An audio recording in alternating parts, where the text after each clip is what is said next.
Hello and welcome everyone to our speaker coffee chats for the 18th annual Canadian Holistic Nutrition Conference. We are very excited because this year the Longevity Link Holistic Nutrition for All Stages is our topic, and we have two dates. One, we're in Calgary, April 18th, and Toronto on May 9th. Now, the conference is open to all wellness practitioners, students, and the public as well. I'm Joanna Brown, the social media manager for your alumni association that proudly supports this conference. And we are very excited to welcome one of our Toronto speakers, Dr. Sarah Zadek, who will be presenting clinical perspectives on women's health, supporting menstrual cycle, fertility, and gynecological challenges. Dr. Sarah is an Ontario-based naturopathic doctor with a focus on women's health, hormones, autoimmunity, and fertility. She is the author of It Takes Two and a Uterus and has spent over a decade educating both the public and healthcare practitioners. She's passionate about helping women navigate complex conditions like PCOS, endometriosis, and infertility through evidence-based informed approaches. Thank you so much for taking time out of your busy schedule to chat with us today. Oh, thank you so much for having me here, Joanna. I'm so excited about the conference and speaking. Now, your topic, wow, big, Huge. multifaceted intersections all around. I mean, what inspired you? What's the passion for the topic that you have this year for us? I've always loved women's health. That's kind of when I started practice, I knew that was where my focus was going to be Mhm. because it is an underlooked area in healthcare and it has been historically. And so being able to approach cases such as like why, people don't know sometimes that their menstrual flow is a heavy cycle and they just think it's normal. And so we need to have more conversations about why some of these things aren't normal and what they might be indicating. And so I love both educating and treating on all gynecological disorders because I think there's overlap there, right? Mhm. When we talk about women's health, we're talking about ovarian health, and that's really where our hormones come from. That's where the production of estrogen and, testosterone and progesterone comes from. So by focusing on that, we're really helping to ensure, prevention of chronic diseases, but we're also taking care of our day to day and our, cycle to cycle health. And so whether that's, just cycle management, whether it's PMS, whether it's you're trying to conceive or you have been trying to conceive, or maybe you're postpartum and just trying to recover. So Mhm. we need support for every area of our timeline. Yeah, yeah. Now, what kind of takeaways, nuggets, words of wisdom can the attendees expect to get from your presentation this year? Oh, so I'm gonna when I was putting together this presentation, I was like, oh, there's a lot of information here. Yeah. And that's the truth is, I mean, I could talk for hours on this. There's just, there's so many different rabbit holes you can go down with women's health.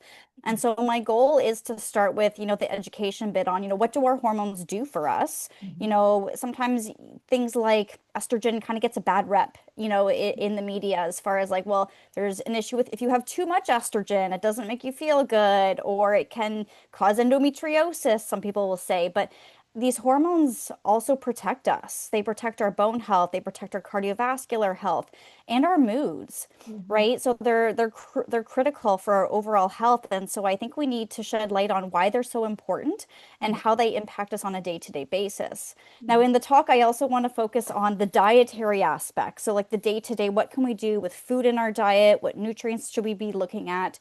But also, what do the studies show? Because over time, we're getting more and more information as to what certain nutrients, support different parts of women's health, but also the aging process, Mhm. because that also affects ovarian function, as we know. Mhm. Yeah, absolutely. That's amazing. Now, our conference is longevity. So, Mhm. to you, what does longevity mean to you? Yeah, I mean, put into the simplest terms, longevity to me is giving us or giving a person as many good health years as possible. Mhm. Some people will say like, aging gracefully, but I think it's aging in a healthy way. Mhm. We don't want to, get into our 50s, 60s, 70s and be battling diabetes, late stage or really heavy menopausal symptoms. So the Mhm. goal is to start now or as early early as we can and setting ourselves up for as many good health years as possible while really nurturing that hormone function throughout every stage of life. And I mean, longevity is something that's so critical to what I do because again, I work a lot in the fertility world. And so when we look at, age-related fertility issues, this overlaps obviously with longevity. Mhm. Right. So the goal in a lot of fertility cases when we're looking at prolonging ovarian function and helping the ovaries to respond really well, it's the same principles that we would for healthy aging. So a Mhm. lot of like for example, a lot of the antioxidants and mitochondrial helpers that we use in fertility are the same ones that you would use for helping prolong, the lifespan as far as, helping cells to function properly, helping to prevent DNA damage or to help with repair mechanisms, and helping with efficient and proper cell division, which are, I mean, these are all critical processes for the body's functioning. Mhm. This is so Yeah. exciting. I can't wait for your president. There's going to be so much, so many good little Yeah. gems in there to walk away with. I can't wait. Now, we always ask all our speakers, it's a bit of a fun question, but is there, I mean, we know that you are passionate about these areas. Are you Mhm. passionate about maybe something else, a hidden talent or a fun fact Yeah. about yourself? I don't know that it's a hidden talent. Okay. Physical fitness is really important to me, and it always has been a part of my life. And so, I mean, this also links with longevity and women's health. It's the metabolic side of things, Mhm. right? And oftentimes, a lot of people see exercise as a chore, or it's like it's really hard to squeeze in. We deprioritize it compared to other things in our life. Yeah. And so, really, I like teaching that movement. I mean, you've heard maybe the saying like movement is medicine, Mhm. right? The idea is that we need to nurture our bodies. Our bodies need movement, but not just movement, but also strengthening. So, I mean, yes, it's great if you can get in your, 10,000 steps or however much you want, or like go for, a half an hour walk a day. But really, I mean, especially as we're aging, we tend to lose muscle mass, closer to our late 30s, early 40s, and beyond. And so strengthening becomes really crucial. But I would even back it up and say, hey, let's do this earlier too, because then you can improve the amount of, mitochondrial generation in our muscle cells while also helping to prevent things like insulin resistance and, early onset like type 2 diabetes. So Mhm. the metabolic side of things really goes hand in hand. And of course, like it's not going to be all just exercise or all just diet. Like you have to kind of marry these things together. Mhm. But for me personally, like the physical aspect of like teaching people to get excited about activity, find something that you love that you're going to look forward to, whether it's Mhm. joining a sports team or doing some, Pilates or yoga in your home or, putting on a great dance video and just, dancing along, in your living room, right? There's so many different ways that you can do this. Mhm. Now, for me personally, I'm a runner. I love, trail running, especially if you like give me a forest trail, I can just go out for forever. Yeah. So that's my area where that's where I feel my best and what brings me joy. So my goal is always to help others kind of discover what does that look like for you. And if it's you want to get into running, I am more than happy to help you like coach through it and know where to start from and how to prevent injuries and how to support good recovery because these are all things that are going to improve our cognition, improve our metabolic health, improve our mood, right? Mhm. Exercise does so much for mood.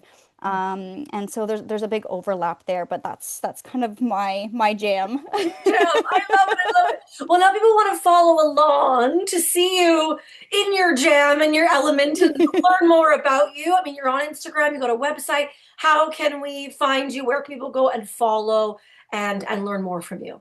Yes. So, I mean, I do have some posts on Instagram as far as it's a little bit more personal. On my Mhm. Instagram, it's more or less like, here's me and my dog running, and, Yeah. here's what I made to eat today, Love things it. like Love that. it. Love it. But you can also find me at Conceive Health in Toronto. That's the clinic where I work, and we do offer, 15-minute free consults if you're just like, hey, what's up? What do you do? Mhm. How might naturopathic, support help me? So you can find me at Conceive Health. Beautiful. Okay. Well, thank you so much for taking time out of your busy day and sharing with us. We cannot wait for your presentation. And a reminder to everyone that early bird conference tickets are on sale now. Head over to csnalumni.org under the conference tab to get yours. And the great news is whether you're in Calgary or you're in Toronto, your ticket includes speaker recordings from both cities. So you can't make it out to Toronto to hear Dr. Sarah's amazing talk. Don't worry, because you're going to get that recording to your whole thing with the ticket purchase that you have this year. So again, the conference is open to everyone. Thank you so much for taking time today, and I cannot wait to see you speak in Toronto. I'm so excited. Thanks so much.